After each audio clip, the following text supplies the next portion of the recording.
बकिया video देखने से पहले वीडियो को लाइक करें, राहम टीवी चैनल को सब्सक्राइब करें और बेल आइकन पर क्लिक करें। शुक्रिया। अस्सलाम वालेकुम हजरत जी, मैं आपकी मुरीद बात कर रही हूँ और उम्मीद करती हूँ आप खैरियत से होंगे। रमज़ान मुबारक।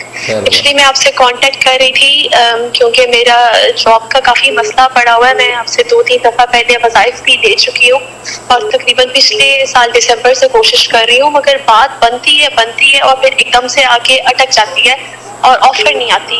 तो मेरी काफ़ी परेशानी है फैमिली में, फाइनेंशियली एकदम से बहुत ट्रबल में आ गई हूँ। तो प्लीज़ आप मुझे कोई ऐसी मुजरब दुआ या वजीफ़ा बताएं कि जहाँ मेरे इंटरव्यूज़ हो रहे हैं, मुझे वहाँ से ऑफर आ जाए और मेरी जॉब लग जाए और मेरे हालात जो है वो थोड़े स्टेबल हो जाएं। और इंशाअल्लाह शुक्रिया, अल्लाह आपको बहुत कामयाबी दे। अल्लाह बहुत अच्छा है माशाअल्लाह। सबसे पहले आपकी मोहब्बत का शुक्रिया, अल्लाह तबारक व तआला आपको बरकत अता फरमाए और बाकी आप हजरात के भी रमज़ान मुबारक को जो है बरकतों वाला महीना बना दे पूरी उम्मत मुस्लिमा के लिए। अल्लाह इसको वैसे बरकत बनाए।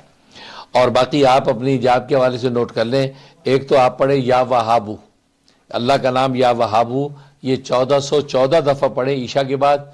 और आजकल तरावियाँ हैं तो रात में किसी भी वक्त पढ़ लें और अव्वल आखिर 14 मरतबा दुरूद शरीफ ये पढ़ के अल्लाह से दुआ करें अपनी जाब के हवाले से, या और 41 डेज़ की नीयत से ये शुरू करें।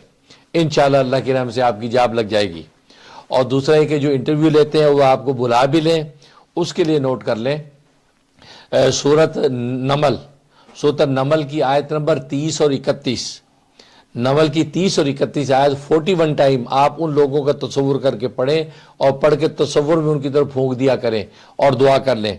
और ये आप 21 डेज आप पाबंदी से करें। इंशाअल्लाह अल्लाह की रहमत से जहाँ आपके इंटरव्यू हो रहे हैं वो आपको कॉल भी देंगे और आपको इंशाअल्लाह जॉब भी मिल जाएगी। आमीन सुम्मा आमीन।